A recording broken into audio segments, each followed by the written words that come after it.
নমস্কাৰ বন্ধুসকল, আমাৰ এই আৰএলজে ফেমিলি ইউটিউব চেনেলটোলৈ মই ঋতুপৰ্ণই সকলোকে স্বাগতম জনাইছোঁ। আজি মোৰ এইটো প্ৰথম ভিডিঅ'। কথা কোৱাৰ অভ্যাস নাই, তথাপিতো ক'বলৈ চেষ্টা কৰিম। বহুত দিনৰ পৰা ভাবি থকা এটা বস্তু মই অনলাইনত অৰ্ডাৰ কৰিছিলোঁ, যিটো বস্তু আজি আহি পালেহি। আনবক্সিং কৰি লওঁ আৰু লগতে ইনষ্টলেশ্যন আৰু ফিটিং কেনেকৈ কৰিব লাগে গোটেই প্ৰক্ৰিয়াটো মই উপস্থাপন কৰিবলৈ চেষ্টা কৰিম, যাতে এই ভিডিঅ'টোৰ পৰা সকলোৱে যাতে লাভ হয়। তো ব'লক চাই থাকোঁ বস্তুটোনো কি। গতিকে আপোনালোকে শেষলৈকে এই ভিডিঅ'টো চাবলৈ নাপাহৰিব আৰু গোটেই বস্তুটো কেনেকৈ ইনষ্টলেশ্যন কৰিব লাগে, কেনেকৈ ফিটিং কৰিব লাগে গোটেই প্ৰক্ৰিয়াটো মই আপোনালোকক দেখাম। এইখন হৈছে এখন আপোনাৰ ইলেক্ট্ৰিক চাইকেল, নাম হৈছে 91 Meraki 27.5। লগত আছে আপোনাৰ Panasonic battery 6.3 ampere hours, 250 watt rear hub motor with waterproof IP65। যিহেতু পেট্ৰল ডিজেলৰ মূল্য ক্ৰমাৎ বৃদ্ধি হৈ আছে, বাইক, কাৰ, স্কুটি আমাৰ দৰে সৰ্বসাধাৰণ মানুহৰ চলাবলৈ দহবাৰকৈ ভাবিব লগা হৈছে। ময়ো তাৰ বিকল্প নহয়। গ্ল'বেল ৱাৰ্মিঙৰ ডাঙৰ ফেক্টৰ হৈছে পলিউশ্যন, আৰু যদি আমি পলিউশ্যন কণ্ট্ৰল কৰিব নোৱাৰোঁ তেতিয়াহ'লে এই পৃথিৱীখন এটা ভয়ংকৰ দিশলৈ গতি কৰিব। চ' আহক আমি সকলোৱে পলিউশ্যন ৰোধ কৰোঁ। নিজৰ স্বাস্থ্য আৰু পলিউশ্যনৰ কথা ভাবিয়েই মই চাইকেলখন অৰ্ডাৰ কৰিলোঁ।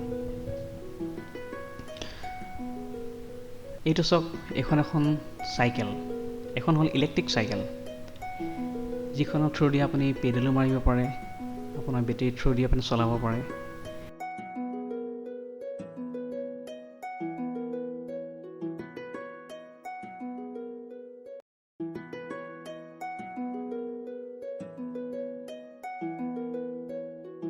আৰু এইটো হ'ল আগচকা, যিটো আপোনাৰ ফল্ডেবল, যিটো আপোনাৰ খোল খাই আহিছে।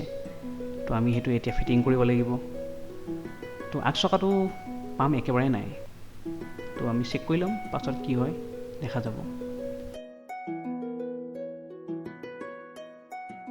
আৰু এইটো চাওক, আমি কেনেকৈ এতিয়া হেণ্ডেলটো ফিটিং কৰিম। তো হেণ্ডেলটো আপোনাৰ ফল্ডিঙত বেলেগকৈ আহিছে। তাৰপাছত আমি এইটো এলেন কি থ্ৰু দি আমি এইটো লুজ কৰি ল'ব লাগিব। এলেন কি ছেট আপোনাৰ দুডাল এলেন কি, লগতে আপোনাৰ ৰেঞ্চ এপাত ইয়াৰ লগতে দিছে, যিটোৰ সহায়ত আমি এইটো খুলিব লাগিব ফাৰ্ষ্ট। আৰু আমি এইটো প্ৰথমে লুজ কৰি লৈছোঁ। আৰু এই বস্তুটো লুজ কৰি লৈ এইটো আগফালে আপোনাৰ ষ্ট্ৰেইটকৈ পোনাই আমি এইটো টাইট দিব লাগিব।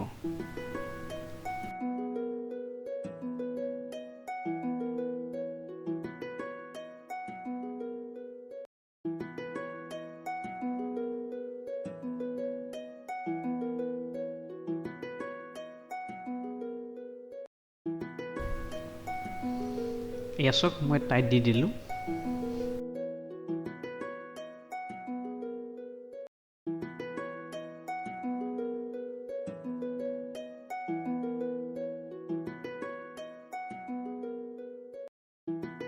এতিয়া এই আপোনাৰ ক্লেমটো খুলি ল'ব লাগিব। ক্লেমটো খুলি লোৱাৰ পাছত হেণ্ডেলডাল একদম সোঁমাজত পৰাকৈ ফিটিং কৰিব লাগে।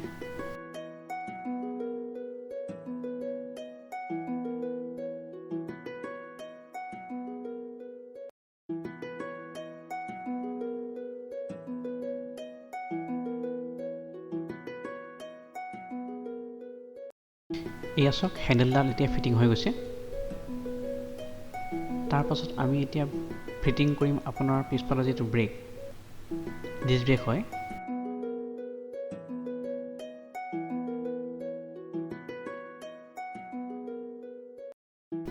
পিছফালৰ ব্ৰেকডালৰ যিডাল লিভাৰডালৰ তলত এটা স্ক্ৰু থাকে, যিটো স্ক্ৰু আমি টাইট কৰিব লাগিব। আৰু সেই একেধৰণে আমাৰ যিটো এক্সিলেটৰ বা আপোনাৰ যিটো ফ্ৰণ্ট ব্ৰেক হয়,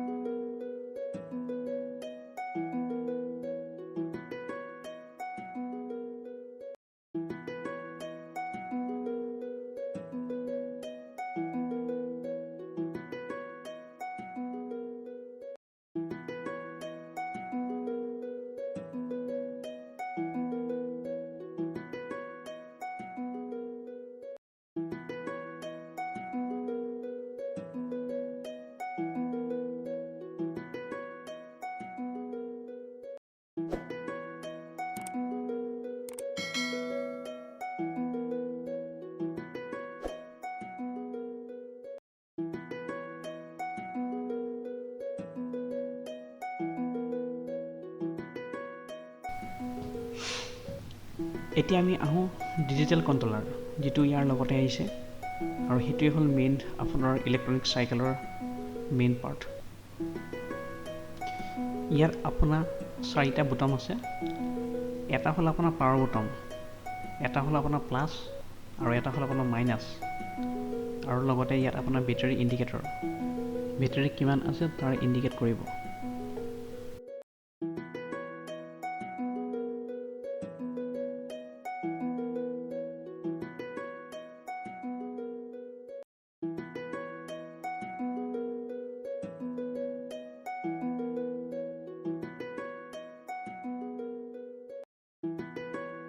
এইটো চাওক, আৰু এটা বক্স লগতে দিছে, যিটো বক্সত আছে আপোনাৰ পেডেল, ছিট, ৰিফ্লেক্টৰ আৰু ইত্যাদি বস্তু।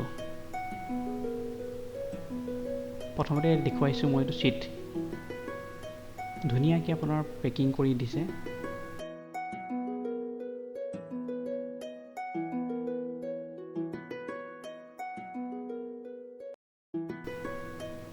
আৰু এইটো হ'ল আপোনাৰ পেডেল, আৰু এই দুটা হ'ল আপোনাৰ ৰিফ্লেক্টৰ।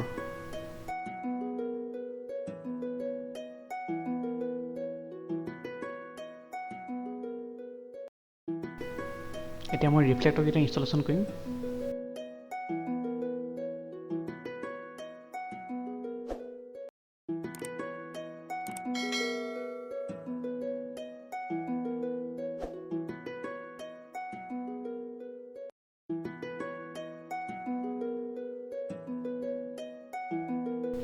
এতিয়া চাওক, মই এতিয়া আগচকাটো কেনেকৈ ফিটিং কৰিম। আগচকাটো ফিটিং কৰিবলৈ ইমান বিশেষ টান নহয়, কিন্তু ইমান ইজিও নহয়।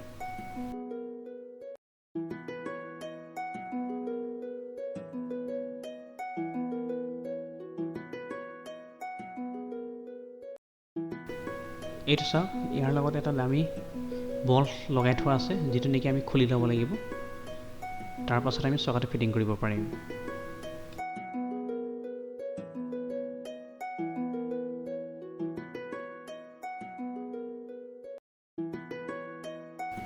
এয়া চাওক, মই এতিয়া আগ চকাটো ফিটিং কৰিম।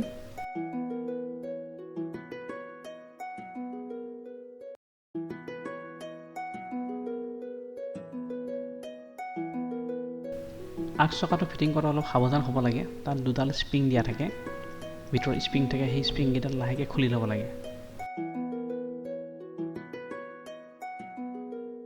খুলি লৈ স্প্ৰিংকেইডাল আপোনাৰ চকাটো লগাই লোৱাৰ পাছত দুইফালে জাম দিয়া টাইপত দুইটা লগাব লাগে, আৰু তাৰপাছত আপোনাৰ হাতেদি টাইট কৰিলে হৈ যায়। আৰু শেষত আপোনাৰ এটা ক্লেম্প থাকে, যিটো ক্লেম্প আপুনি লেফ্ট ছাইডত দেখিছে, সেই ক্লেম্পটো আমি অলপ পকাই পিনি সেইটো টাইট দিব লাগে।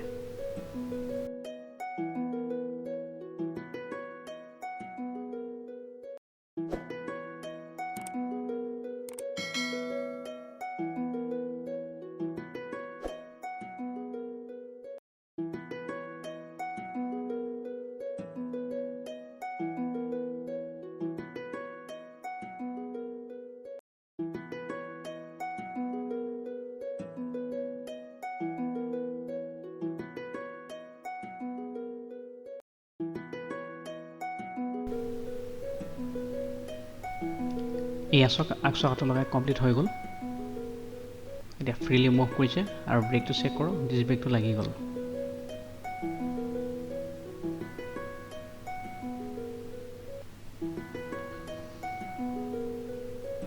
এইবাৰ চাওক, মই আপোনাৰ পেডেল কেইবাত লগাবলৈ গৈ আছোঁ।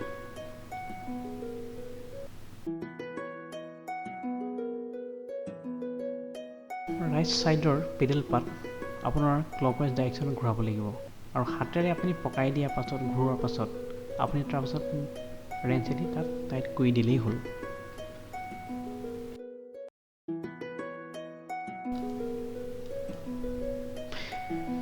এতিয়া মই লগাবলৈ গৈ আছোঁ লেফ্ট ছাইডৰ পেডেল।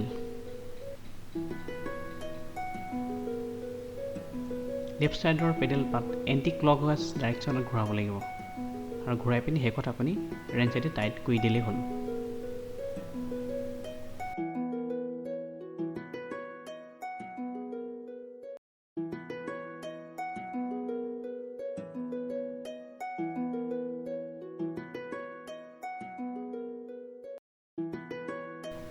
মই ইয়াত যিফালে ষ্টেণ্ডত আছে সেইফালে আপোনাৰ লেফ্ট ছাইডে ধৰিছোঁ আৰু আনফালে ৰাইট ছাইড।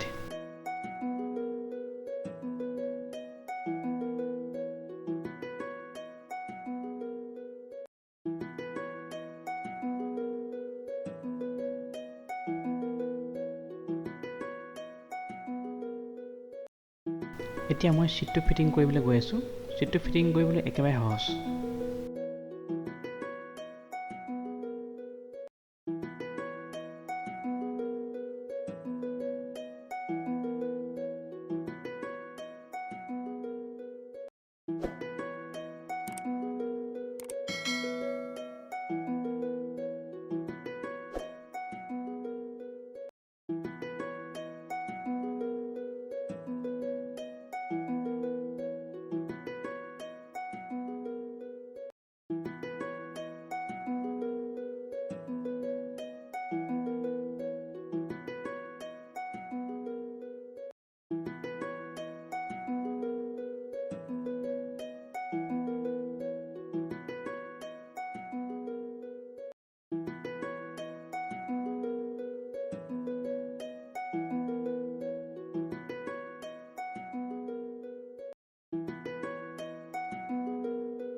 এয়া চাওক, প্ৰায় ফিটিং হৈ গৈছেই।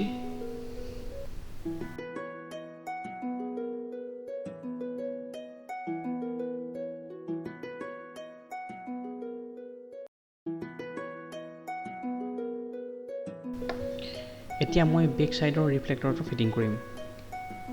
এইটো ফিটিং কৰিবলৈ ইমান টান নহয়। তাত এটা ক্লেম দিয়া আছে, স্ক্ৰু দিয়া আছে, সেইটো সৈতে আপোনাৰ টাইট কৰি দিলে ফিটিং হৈ যাব।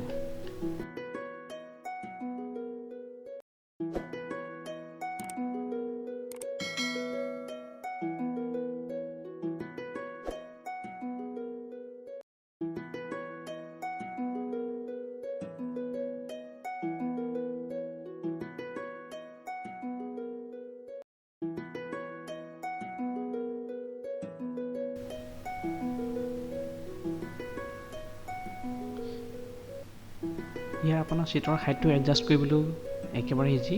এটা ক্লেম আছে, ক্লেমটো আপোনাৰ খুলি পিনি আপোনাৰ এইটো এডজাষ্ট কৰিব পাৰে।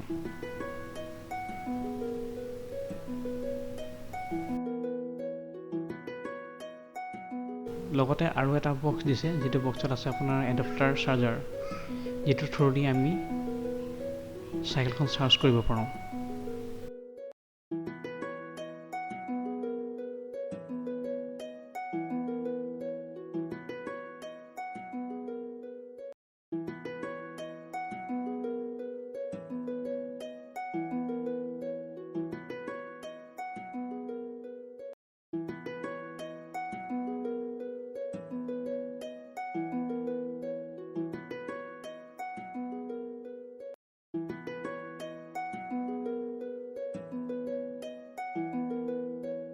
এয়া চাওক, চাইকেল বনি গৈছে। মই এতিয়া আপোনাৰ চাবিটো লগাই এক্সিলেটৰডাল পকাইছোঁ আৰু চাওক আপোনাৰ চকা ঘূৰিছে। এইখন চাইকেলৰ আপোনাৰ মেক্সিমাম স্পীড কোম্পানীয়ে দিয়া মতে 25 কিলোমিটাৰ, আৰু যদি আপুনি লগতে পেডেল মাৰিব লগা হয় তেতিয়া পেডেল মাৰিলে আপোনাৰ 35 কিলোমিটাৰ/আৱাৰ্ছত স্পীড যায়। এইখন চব কমপ্লিট বনি গৈছে। আপোনাৰ য'ত নেকি মই আপোনাৰ এক্সট্ৰাকৈ মদগা লগাইছোঁ আৰু আপোনাৰ লগতে আপোনাৰ হৰ্ণ আৰু লগতে লাইট ফিটিং কৰিছোঁ। ভিডিঅ'টো কেনে পালে জনাব। যদি ভাল পাইছে তেতিয়াহ'লে লাইক আৰু ছাবস্ক্ৰাইব কৰি দিব। ধন্যবাদ।